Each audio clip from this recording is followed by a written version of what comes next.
Ibn Arabi was 70 years old when people started noticing something strange. He moved like someone decades younger. He walked without pain. He climbed stairs without struggling. He thought clearly without the fog that plagued others his age. And when they asked him how, he pointed to one thing, one exercise he did every single day. Not in a gym, not with equipment, not with a trainer. Just one simple movement that most people abandoned after they hit 50. And modern science is now proving what he knew 800 years ago. This exercise doesn't just slow aging, it reverses it. At the cellular level, it triggers mechanisms in your body that repair damage, rebuild strength, and restore function. But most seniors have stopped doing it, and they're aging faster because of it. The exercise is walking, not strolling, not wandering, but purposeful, daily, consistent walking. And before you dismiss this as too simple, too obvious, too basic, understand that most people over 60 have essentially stopped walking.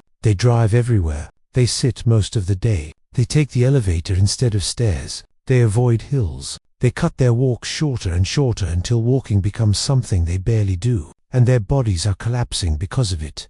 Ibn Arabi walked every day, for at least an hour, sometimes more. He walked through markets, through gardens, up hills, down paths, and he did this until he died at 76. Not shuffling, not with a cane, but walking, strong, steady, independent. And the people who knew him in his final years described a man who had not declined the way others did, who remained capable, alert, mobile. Here's what most people don't understand about aging. The decline you see in older people isn't inevitable. It's not just time passing, it's disuse. It's the gradual abandonment of movement, and walking is the foundation of all movement. When you stop walking regularly, everything else starts to fail. Your muscles atrophy, your bones weaken, your balance deteriorates, your cardiovascular system declines, your brain shrinks, and you blame it on age, when really, it's inactivity. Modern research has confirmed what Ibn Arabi observed. Walking triggers something called autophagy. This is your body's cellular cleaning system. When you walk, especially at a moderate pace for extended periods, your cells start breaking down and recycling damaged components. Old proteins, dysfunctional mitochondria, cellular debris, all of it gets cleared out and replaced with new, functional material. This is literally cellular rejuvenation, your body cleaning itself and rebuilding from the inside.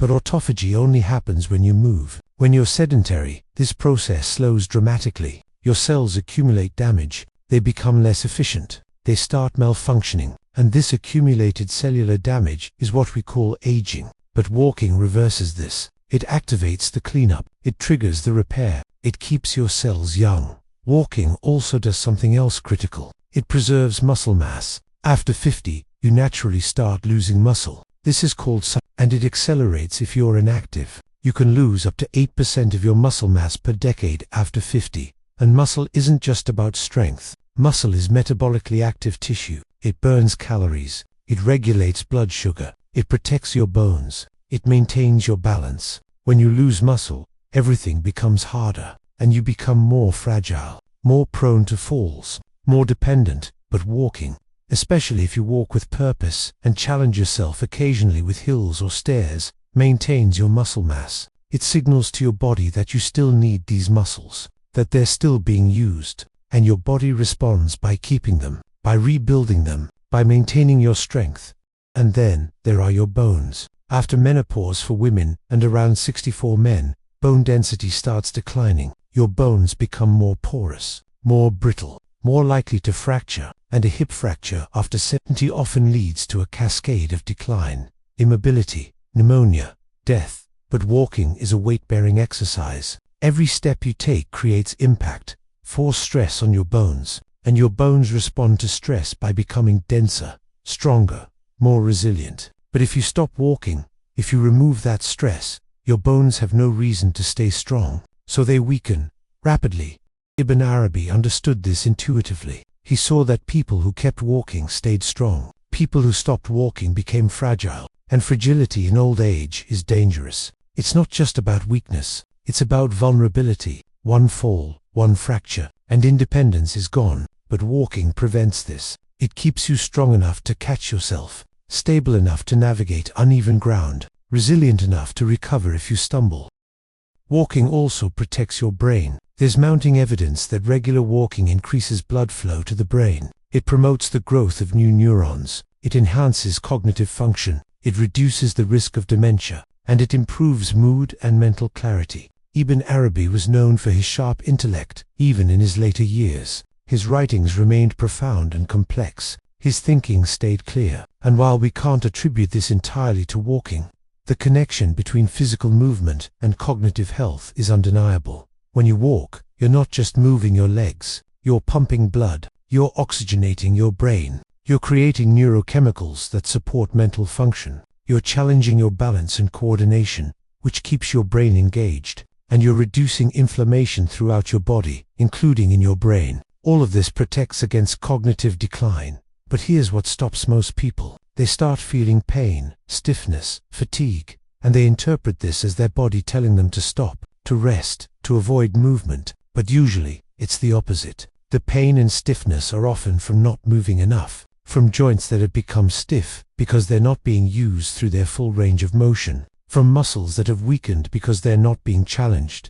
Ibn Arabi would tell people, the discomfort of starting is temporary. The discomfort of not moving is permanent. When you first start walking after a long period of inactivity, yes, it's uncomfortable. Your body isn't used to it. But if you push through that initial discomfort, if you walk consistently for even just 2 weeks, your body adapts. The pain reduces, the stiffness eases, movement becomes easier, and you start feeling better, stronger, more capable. But most people quit during that initial discomfort. They take the pain as confirmation that they're too old, too broken, that exercise isn't for them anymore, and they retreat further into inactivity, and they decline faster. The key is starting slow and being consistent. You don't need to walk fast. You don't need to walk far. You just need to walk every day. Start with 10 minutes, if that's all you can manage. Just 10 minutes of walking, every single day, no exceptions. And after a week, add another 5 minutes,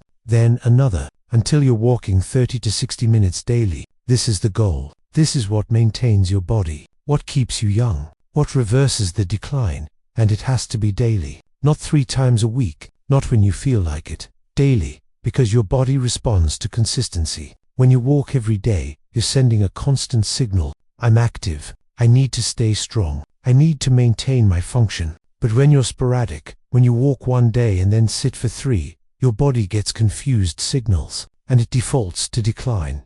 Ibn Arabi made walking non-negotiable. It wasn't something he did when he had time. It was something he made time for, every day, no matter what. And this commitment is what kept him mobile and independent into his 70s. Now, let's talk about form, because how you walk matters. Most older people develop a shuffle, short steps, feet barely leaving the ground, hunched posture, and this shuffle is both a result of decline and a cause of further decline. When you shuffle, you're not challenging your muscles, you're not maintaining your balance, you're not using your full range of motion, and you're reinforcing the very patterns that make you fragile. So when you walk, focus on lifting your feet, taking full steps, standing tall, engaging your core, swinging your arms. This isn't just about looking better. It's about maintaining the neural pathways and muscle patterns that keep you functional. Every time you walk with good form, you're reinforcing strength and stability. Every time you shuffle, you're reinforcing weakness, and challenge yourself occasionally. Find a hill, take the stairs, walk a little faster for short bursts, not to exhaustion, not to pain, but to mild challenge, because your body needs to be pushed slightly beyond its comfort zone to maintain and build capacity. If you only ever walk on flat ground at a slow pace, that becomes your maximum. But if you occasionally challenge yourself, your body adapts, it becomes capable of more. And this increased capacity is what protects you. Ibn Arabi lived in a time without cars, without elevators, without the conveniences that have made modern life so sedentary. Walking wasn't a choice, it was necessity, but he continued walking even when he could have ridden, even when he could have rested, because he understood that movement was life, and stopping was death. Here's what happens when you commit to daily walking after 60. Within 2 weeks, you feel different. More energy, less stiffness, better mood. Within a month, you're stronger. Your endurance improves. Tasks that felt hard become easier. Within 3 months, your body composition starts changing. You lose fat. You maintain or even build muscle. your posture improves, your balance gets better. Within 6 months, you've reversed years of decline. You move like you did years ago, and you feel capable again, independent, strong. But you have to stick with it. You have to make it non-negotiable, because the moment you stop, the decline resumes. This isn't a temporary fix. This is a lifestyle, a daily practice, a commitment to your own vitality and independence. And here's the beautiful part. Walking doesn't just add years to your life. It adds life to your years. You're not just living longer, you're living better. You're maintaining the ability to do what you want, to go where you want, to remain independent, to enjoy your later years instead of just surviving them. Ibn Arabi died at 76, but accounts suggest he was active until very near the end. He didn't spend years declining. He lived fully and then he died. This is what we should all aim for. Not just longevity, but vitality. And walking is the foundation of that vitality. So here's your choice. You can keep doing what you're doing, sitting most of the day, driving everywhere, avoiding stairs, and you can watch your body decline, gradually losing strength, balance, independence, becoming more fragile, more dependent, more limited. Or you can start walking every day for at least 30 minutes, with purpose, with good form, with consistency, and you can watch your body respond, getting stronger, more stable, more capable. You can reverse the decline. You can reclaim your vitality. You can maintain your independence, not through complicated programs or expensive interventions, through walking, the same exercise humans have been doing for millions of years, the same exercise that kept Ibn Arabi strong and mobile at 70.